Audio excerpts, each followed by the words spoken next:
following program on Derana 24 is classified for general audience. It is intended for all ages. It contains little or no violence, no strong language, and little or no sexual dialogue or situations.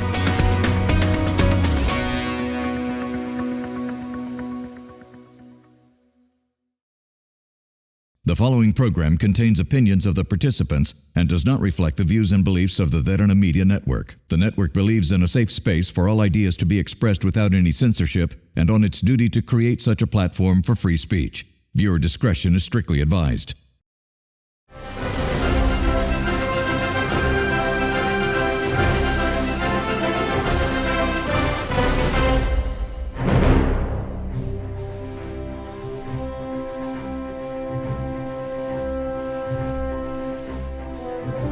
A very good evening, everyone. Welcome to another episode of Get Real, where we try to give you a different take on what is being said in the mainstream media with regard to certain subjects, certain matters that impacts you.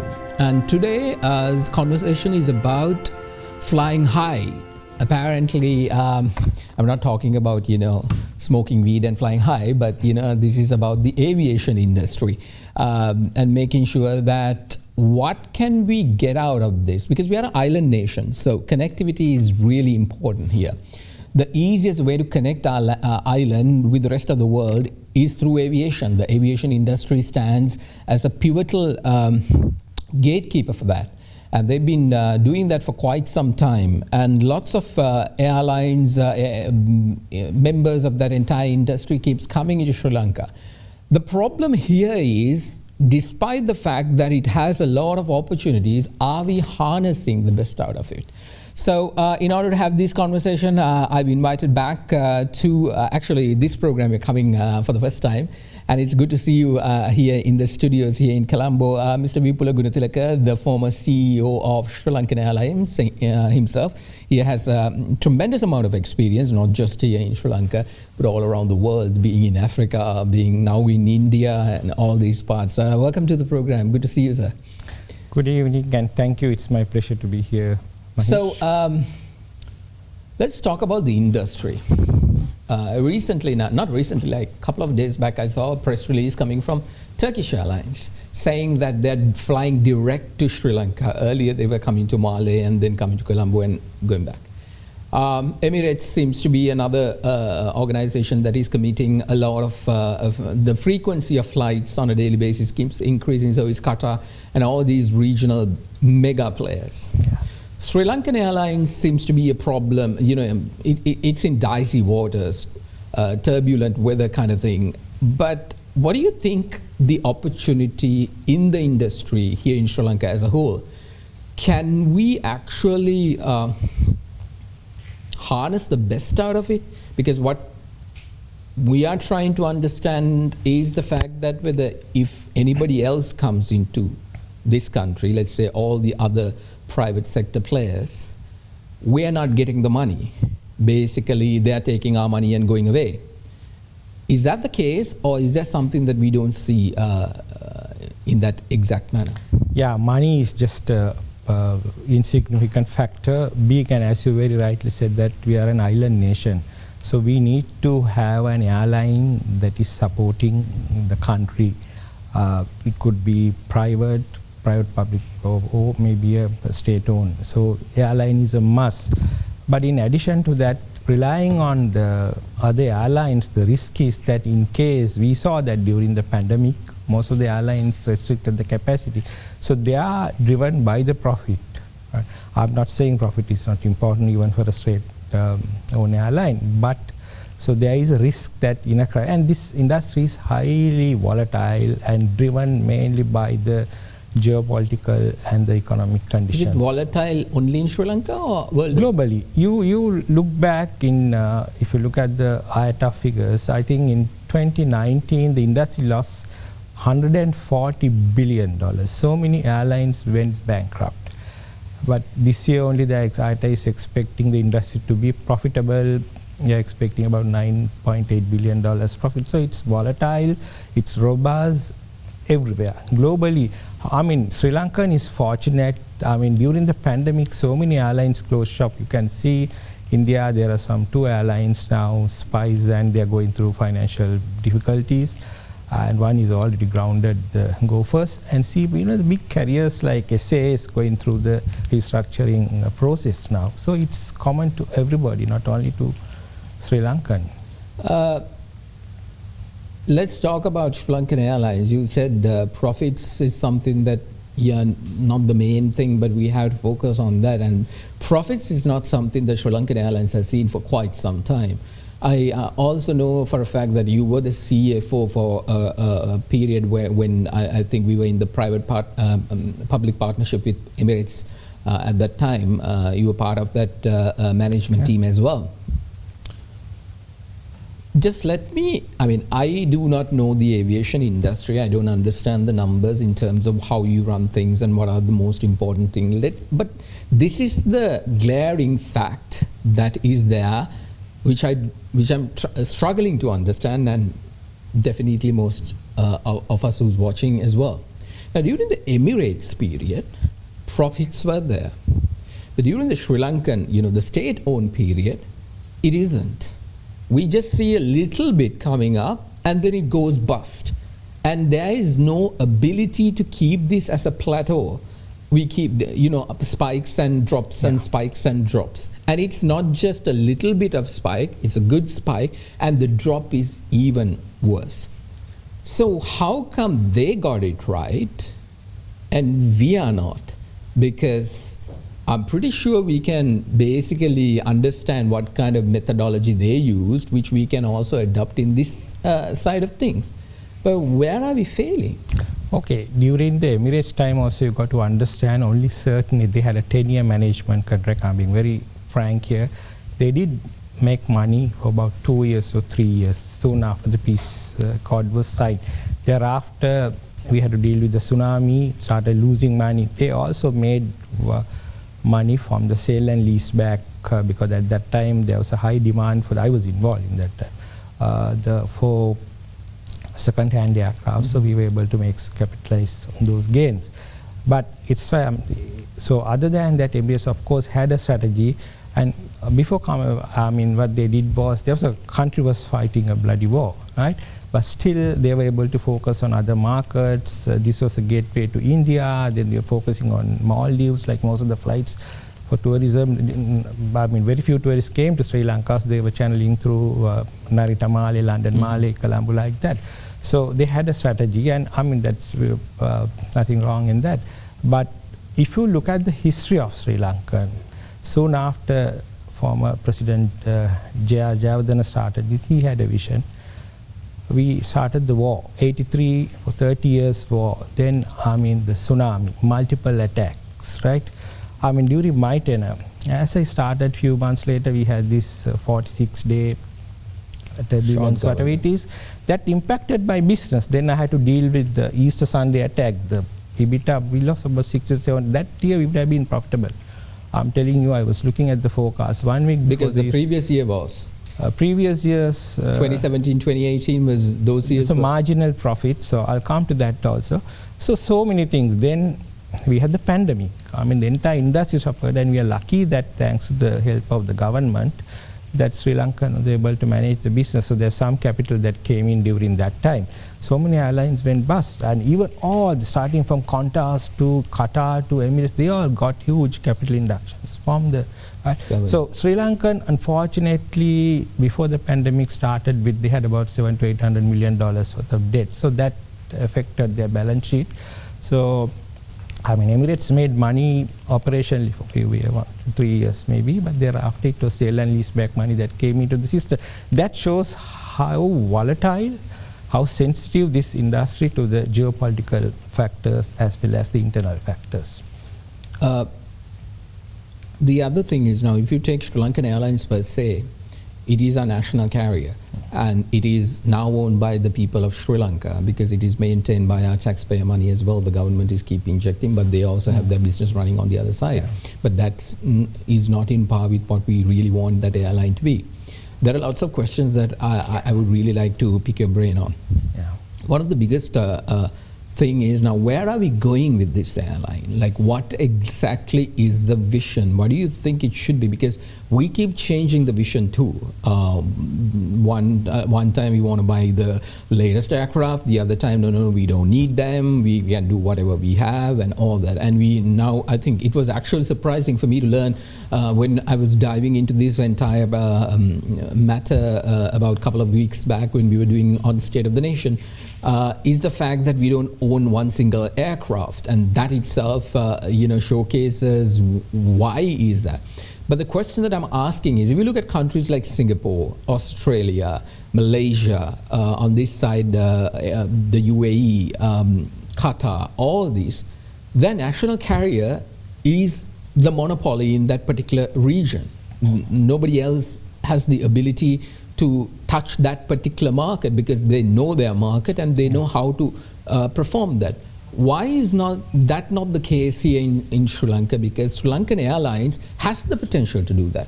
Exactly. It's not that we don't, we have it, but apparently we can't get this right.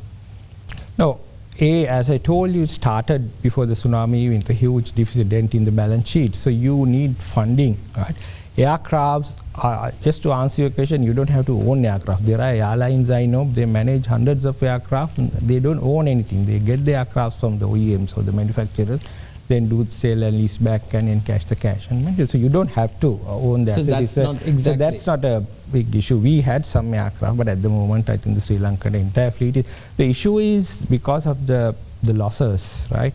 Due to all those factors what I discussed. There may be other things, little things you can, but I'm looking at the very, big ticket items. And of course, it cannot be properly financed or capitalized. And I can't expect the government. Who's responsible for that? It's the responsibility of the shareholder, but I can't expect the shareholder to, keep on. Who's the shareholder? Shareholder is basically the state, and then of course it's our money. The thing is, that's why they are looking at finally, I saw the RFP, they are looking at a investor. So that's what the minister also told us. Yeah, he's right. A couple of weeks back that if by any chance, the minister was very severe in his statement where he said that if we can't find an investor, this airline has to be grounded. Are we in that dire situation right now? Since I'm an outsider, I don't know. I don't have access to but looking at what I hear is that it's challenging to manage because they are losing the fleet now. Most of the leases are getting matured, so they have to return those. So you need even to lease aircraft, you need capital, and also today we are in a very peculiar environment. The world is also, I think, getting into with this the war in Gulf gets escalated. That's going to have a huge impact on the aviation industry. Right, oil prices will go up and all that. And today, also we are in a high interest rates, high inflation, and a stronger US dollar, which is also affecting environment. So it's difficult to So you need capital to even to lease the aircraft. Point blank, if I ask you to get real with me, what is the problem with SriLankan Airlines that needs to be fixed right now? And then we can look at whatever the next phase of it. What exactly is the issue? Now, I'll go back few years during the Emirates time. The most important thing in an airline is you got to have a management team, and then you've got to have the ability to make quick decisions. So especially under the current structure, the shareholder structure, they have to go through. Yes. I'll give one example. You have to get an aircraft that comes to the market. Can't wait for 3-4 months. You got to do it then and there and get it fixed. So it's not going to wait. So you got to fix that. That's the fundamental problem, fixing the decision making, quick decision. Emirates time, we were able to get anything done. We want to lease an aircraft, we go through process, fast track it. There were no tender boards. I'm not saying it's, but under the state mechanism, these are important things. But for a private sector, you do the numbers, and also you get the capable people to do that, and then make the decision. And that is something that SriLankan Airlines is currently losing as well. They don't have the capable people. The staff shortage is massive right now, even when it comes to cabin crew and all. Those issues tremendously is there, and right now, if by any chance if you are overusing the staff that you have, then you got to pay them adequately as well. And what I'm hearing from certain sources is the fact that is also not happening, because apparently certain allowances that was provided to them, that is also being cut off. So that poses a question, because it's not as if there aren't any competitors in the region. If you are a very qualified cabin crew member, you easily can go into either Emirates or from Qatar or anything. You can basically pitch yourself. Now, there is not an enticing environment for SriLankan Airlines staff to continuously work the way that they used to. They're not getting compensated. How did you try to approach? I'm sure you would have come across these issues when the Easter Sunday attack came. Everything fell apart. I mean, it didn't fall apart in a steady move. It just dropped completely. So how did you manage it? Because this is all about management, right? It's not about, we can't say, okay, no problems from tomorrow and we are not going to get any problems for the next 10 years. That's a stupid notion. So how did you manage it? Because apparently what we are seeing right now is not the fact that it's managed well in a manner that would help the airline to succeed, or at least for an investor to look at it and say, okay, this is something that I can work with. So how did you manage that during your time? Firstly, I had to disagree with you. I mean, this is a competitive industry even for labor. What has happened is after the pandemic, airlines have come back to the market. So those who can afford, they get people to cover this shortage of temporary gap everywhere. Crew, pilots, technicians, engineers, even the other planners, so many other. So, I mean, if you are able to, my view is, if somebody wants to leave, right? I've left the country, I've left Sri Lankan twice, lived overseas. So if you are capable, if you think that you can do it, nobody is indispensable, you go, you leave, find another job somewhere. That's okay, rather than trying to create problems, right? I mean, but some of the people, we had very capable people, some of them have left and they are doing pretty good job overseas. There are others, they're not whinging about it, saying, oh, we can get this. I mean, you have to understand the salary structure. We are a developing country, right? We can't benchmark our salaries with, are you, like, if you are an announcer in a, like, in a Dubai, you are getting a different salary. You don't get what you get. That's a developed country, developed economy. So you can't expect that. If you think you are good, you have the capability, please. But the argument is not that. The argument is they're not even getting what they used to. So, I mean, it is perfectly okay for the management to come back and say, yeah, if you want to leave, go. But the thing is, this airline is losing capable people. You have to address that as well. You can't just ignore that. Yeah, you can't ignore that. I mean, just imagine if the cabin crew is 9 members or 12 members or 14 members, and all 14, if we say, okay, if you want to leave, leave, and they leave, who's going to fly that entire aircraft? No, this is the thing. I think one of the problems we had was even like latter part of my, like we were getting every year, we were getting about 20 to 25 pilots. You've got to continue this training process, right? Turnover is expected in this industry, very high turnover. So that also didn't happen during the pandemic, and then we had to go. So those processes got delayed. I mean, everybody, you can see what Airbus is going through, what Boeing is, they stop their production, they reduce. That's why the issue, we are having all these issues with the engines and all sorts. So it's the same. Right? I mean, pandemic time, we were looking at how to pay the salaries. I mean, like, we still did that. I mean, also they have to understand, a lot of airlines retrench staff, but we kept them. We reduced their salaries. Was that a prudent move? Huh? Was that a prudent move? Cutting down? Yeah, because what a lot of people, other people did was, instead of, they kept the core staff, and the ones that they can let go, they looked at it, and it was a brutal way of dealing with it, and we didn't. Is that the reason that we are in this? No, we kept most of the key staff, as well as only the certain contract staff and all that we terminated, and we kept everybody. See what Qantas is going through, what Alan Joyce is going through today. He has to go to courts and answer. He, in spite of profits and all that, he retrenched people, which is unfair. I mean, you have to also look at the socio. I mean, we are not a rich country.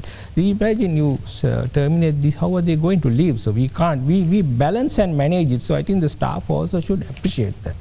I'm sure there are a lot of, the ones who are remaining are the ones who really appreciate that fact. No, they are good staff. Right? Yeah, exactly. The thing is, so coming back to your question about after pandemic, after the Easter attack, of course, it affected us very badly.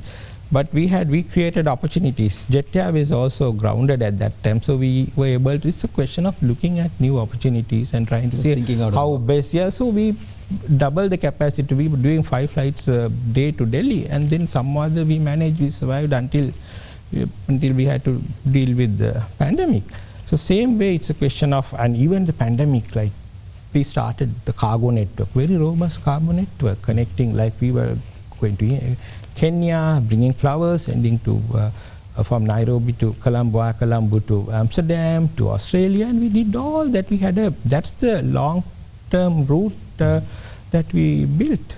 A lot more to talk about with the former CEO of SriLankan Airlines with regard to what's happening with regard to SriLankan Airlines and more or less in the aviation industry. Let's take a short commercial break. You're watching Get Real. We'll be right back.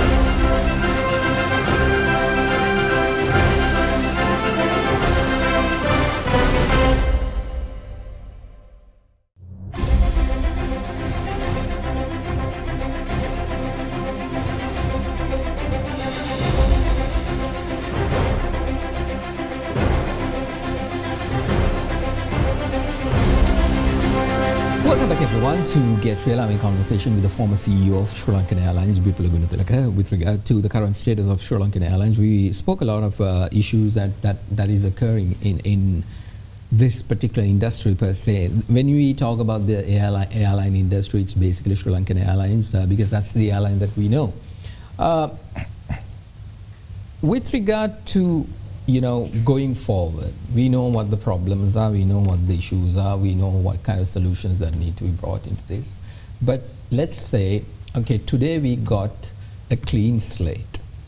Now we have to aim for the next 5, 10, 15, 20 years down the line, thinking about this particular airline. Now this airline has a massive image problem because as soon as you talk about SriLankan Airlines, what is attached to it is that it's in debt. The debt factor is a big issue. There are lots of theories that have been thrown saying, okay, let's take the debt and let the government absorb the entire debt and release SriLankan Airlines to be a fresh company, rename it and do whatever. That's one theory. The second one is let's go to a private public partnership and see how we can manage that. But then an investor doesn't want to touch the whole, when you look at the debt portfolio, that's massive, and they don't see it's viable for them to come and invest their money in that. With all that prospects, as a former CEO, if you were sitting as the chairman or the CEO at this particular time, what would you recommend? What would be your path for the next 5, 10 years, thinking that we're going to get this airline out of where it is and actually get it to fly high? Yeah, I think there are 3 things important. Capital, management team, and ability to make quick decisions. All those will come under a different ownership structure. But writing off the debts is not going to solve the problem because you got to address all the other 2 aspects as well. Like that's why I think government is in the right direction. But I got to caution privatizations. If you look at Air India privatizations took long years. South Africa is still trying to privatize. So many airlines are still trying to privatize. South Africa must be about 10 years now, during Suma's time also. So it won't be easy. Right? Look at from an investor's point of view, what is the return on industry?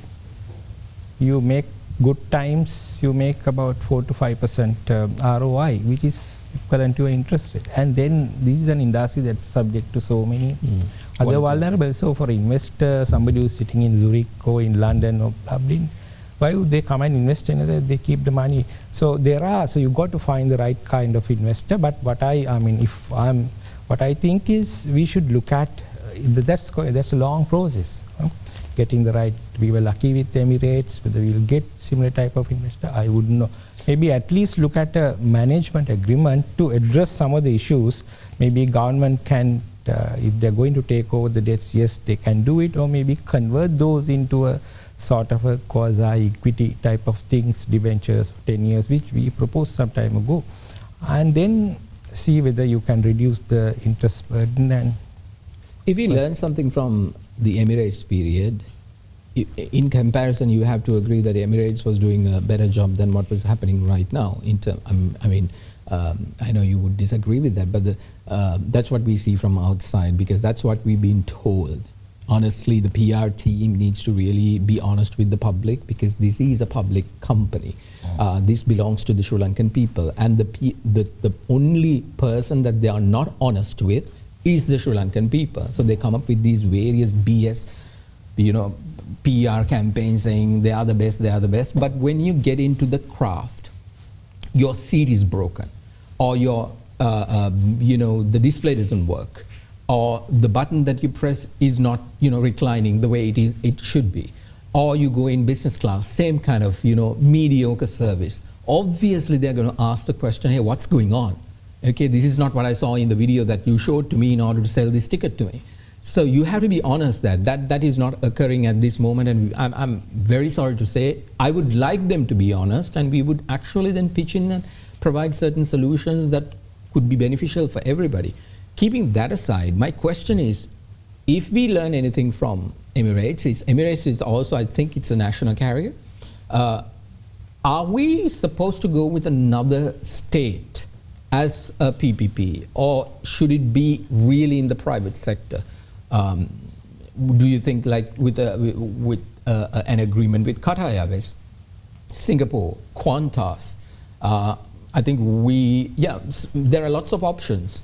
Is that a best way forward?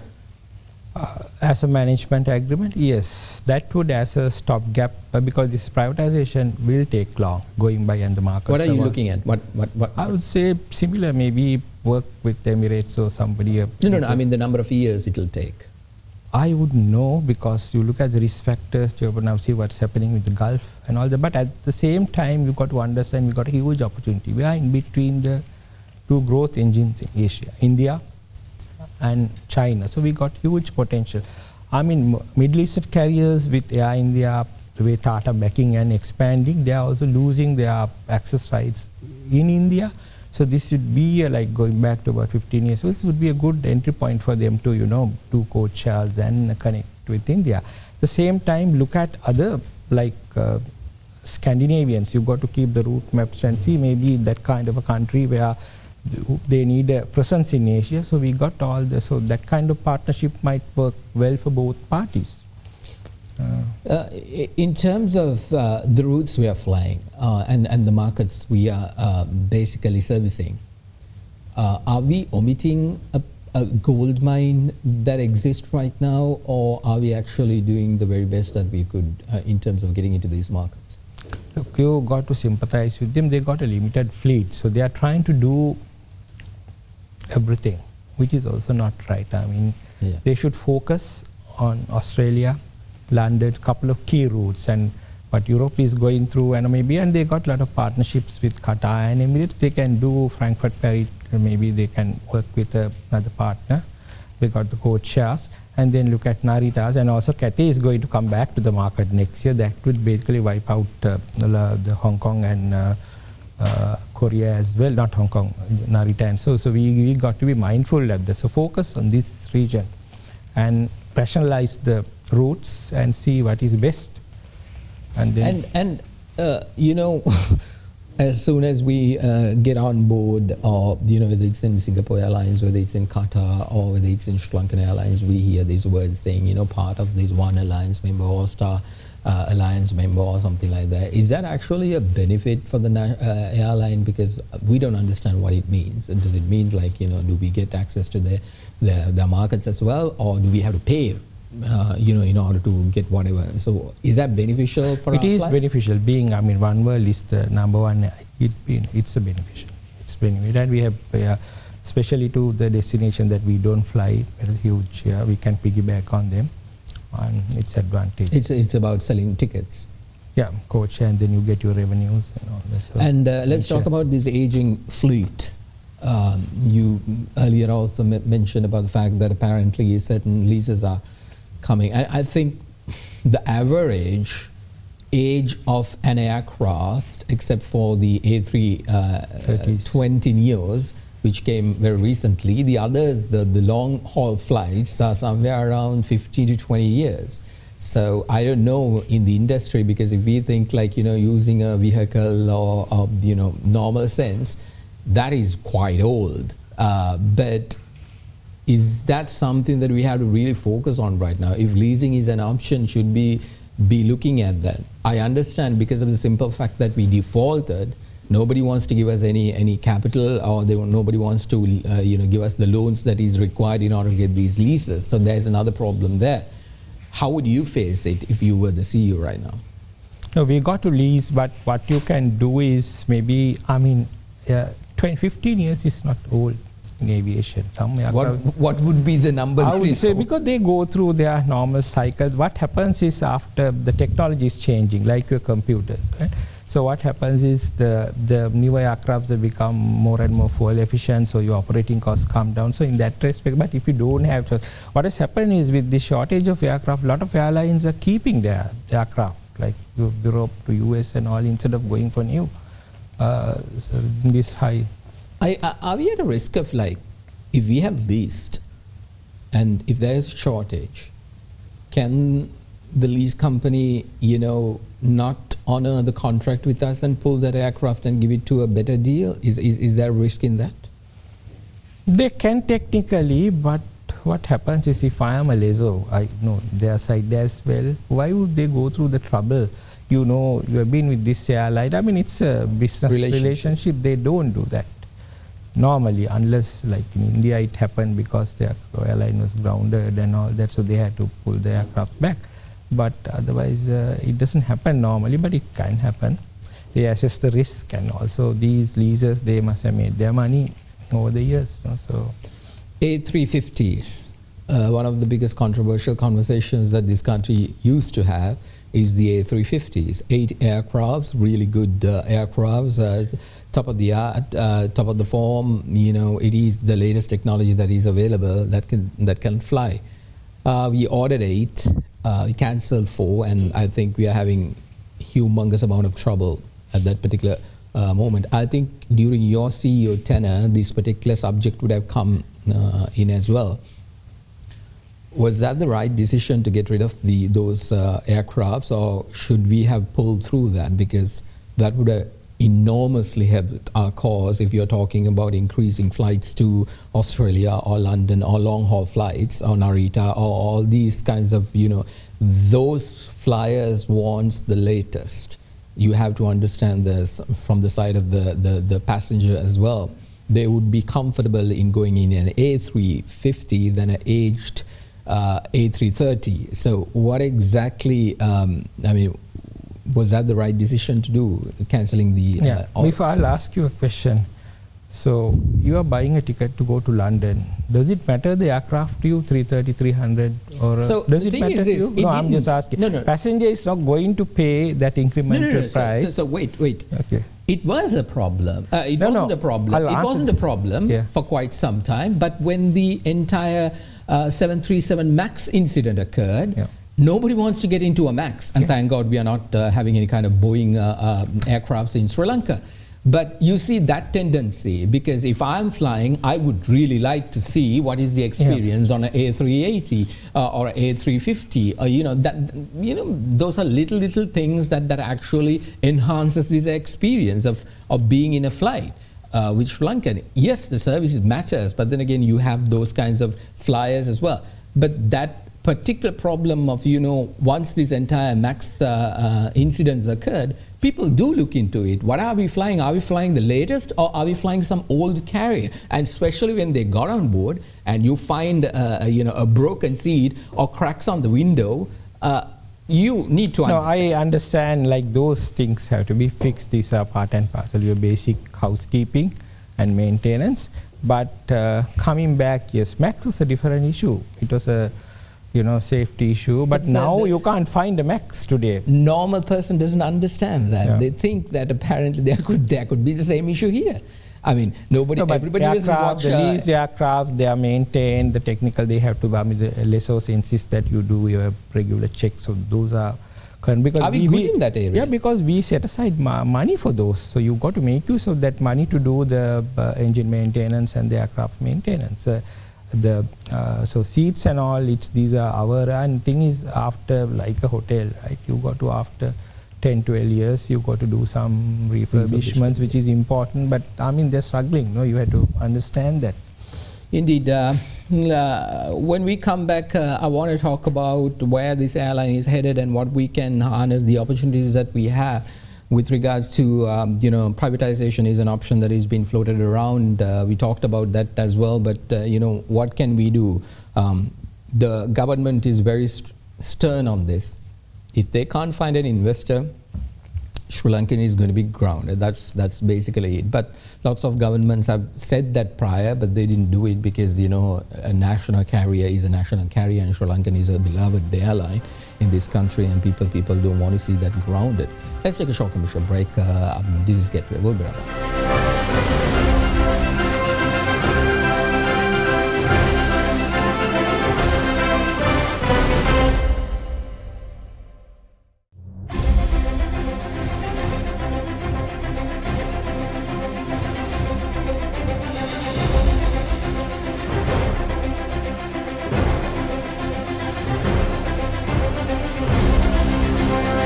Welcome back everyone to Get Real. I'm in conversation with former CEO of SriLankan Airlines, Vipula Gunatilleka. We're running out of time, so just very quickly, the option that seems to be the government is saying, everyone else is saying, is that Sri Lanka needs a private partner. So they are basically going back into this Emirates model. They think it'll bring us to profitability once again.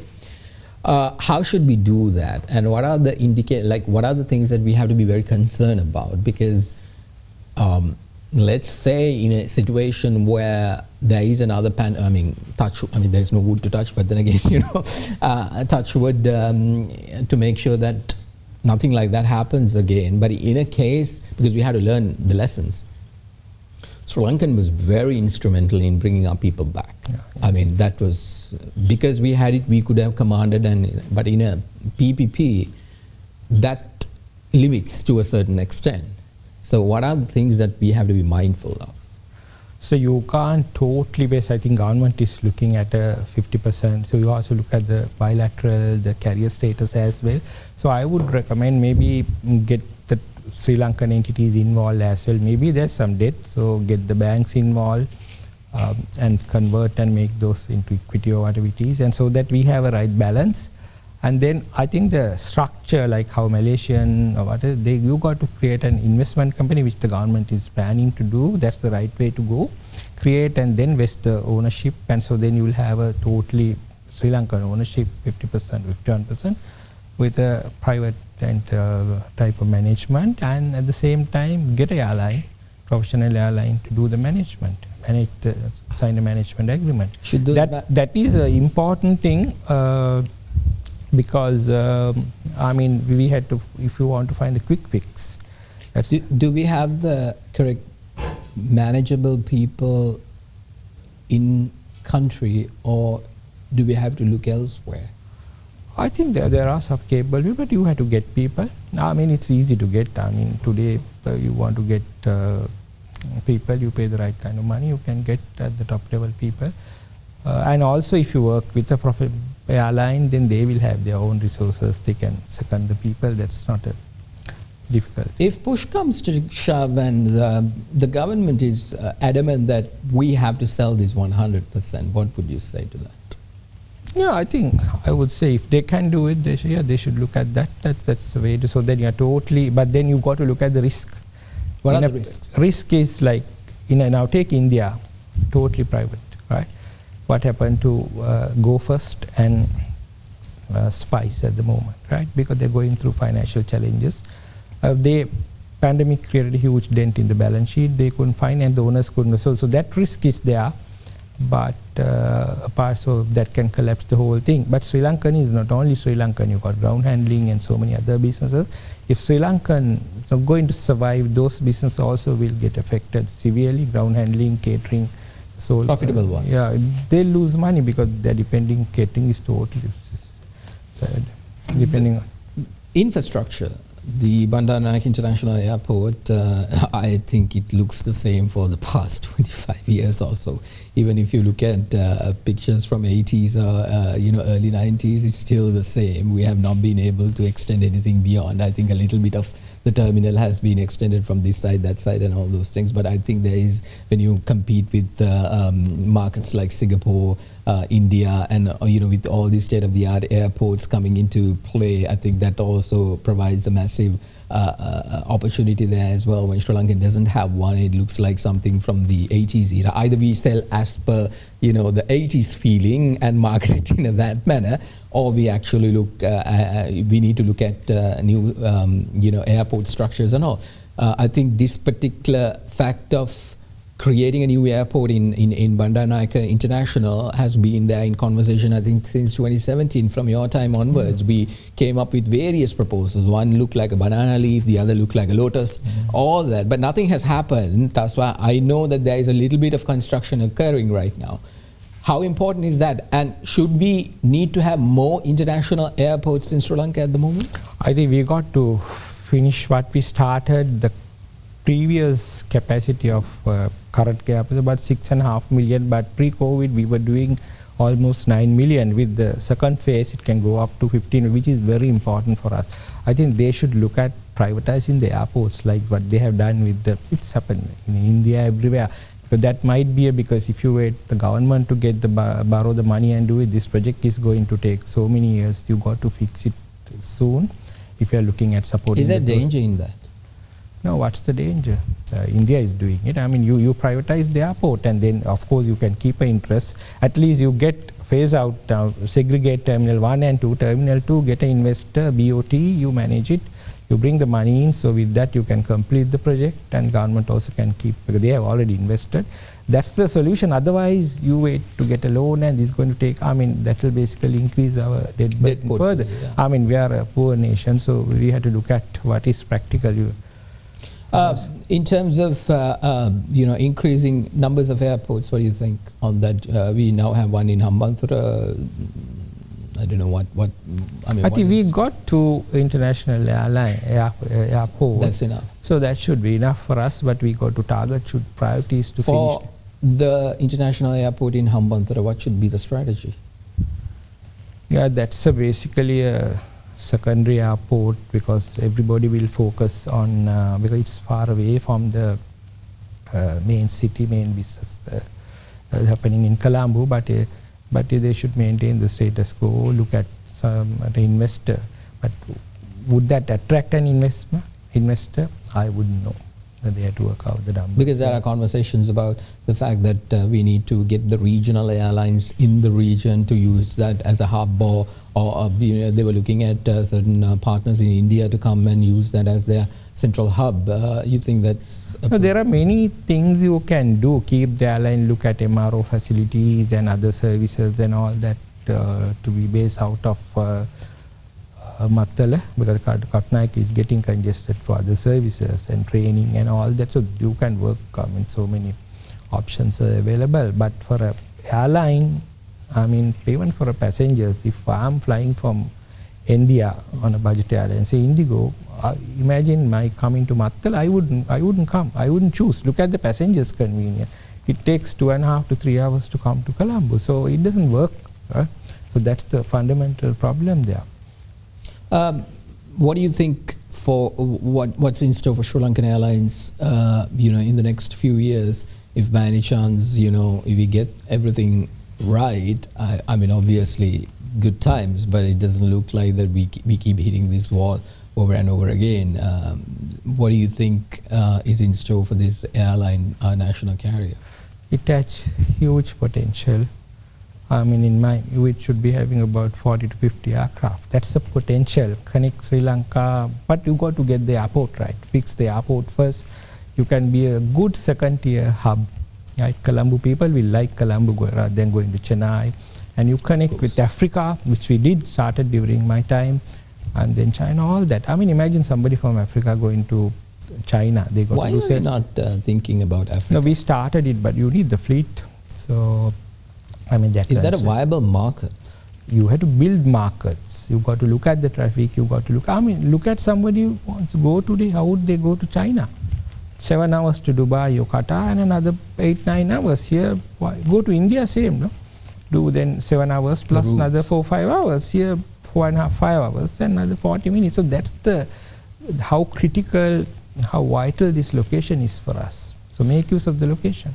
That's the sad thing. So everybody comes and talks about the fact that how important it is, but I don't know. The decision makers are the one who has not yet seen that potential. They keep talking about it and not exactly doing things that needs to be done. And we keep going around in circles. We are basically flying around the airport and not being able to land this entire deal properly. Thank you very much for coming up and sharing your ideas on this. I really appreciate it. And trying to actually help our national carrier to get some kind of leverage and try to understand how we can proceed further. Thank you very much. Thank you. It's my pleasure. Nice talking to you. Yeah, indeed. Well, that's all the time we have for you tonight. Like I've said in the previous programs as well, State of the Nation will not be airing this Sunday as well because we're taking a break and we'll be back in December. And prior to that, we will definitely notify you that the program will be airing on such and such a date. But thank you for watching. That's all the time we have for you tonight. See you later. Bye for now. Really turn the corner, drive east of Eden till we start to feel the west. We were never far from nowhere, you could see it from the edge of town. Honey, baby, wonder how it feel now. Somehow I can't believe that it could feel like before, but the air's getting colder now. The nights are getting crisp. I first tasted the universe on a night like this. An alibi, a box of wine, and the hunger in your eyes. In the place where the tree of good and evil still resides. Homecoming.